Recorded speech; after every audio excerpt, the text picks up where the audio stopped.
Son zamanların trendi olan süni intellekt mahnıları, hansı ki taksilərdən tutmuş, kafe restoranlardan tutmuş düz evimizə qədər gəlib çıxıblar.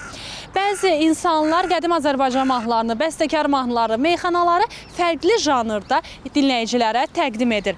Və düzün desək, Azərbaycanda da bu cür mahnılara maraq olduqca böyüdü. Yaxşı, bəs gəlin görək, sakinlər bu barədə nə fikirləşirlər?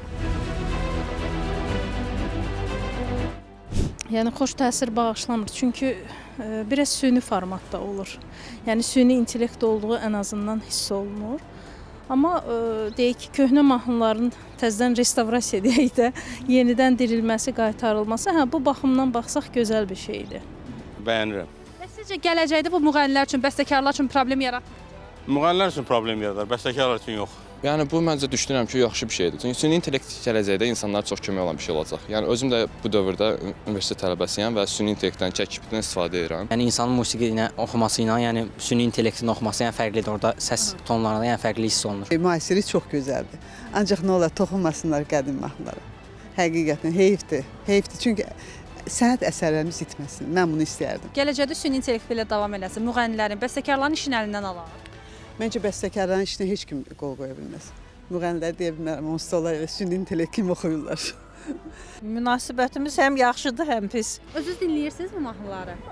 Bəzən dinləyirik, amma köhnə variant daha yaxşıdır. Sənətkarlar düşünürlər ki, bu cür trendlər Azərbaycan musiqisinə ağır zərbədir. Musiqinin deyərdim ki, fatihəsi verilir, süni intellektlə. Yəni mənim mahnılarımda ilə göndərirlər, bütün mən hərdən texnoloji üçün qoyuram ki, bu nedir? Musiqidə üç gündədir, yəni ki, insan amili üzüdə yoxdur. Yəni ki, insanların musiqi yazmağı yoxdur. Yerindən duran intellektlə nə istəyirsən edəcək. Yəni ki, o da ki, canlı musiqinin, əsr musiqinin, yəni ki, ölümünə səbəb olacaq. Olublar bir şey.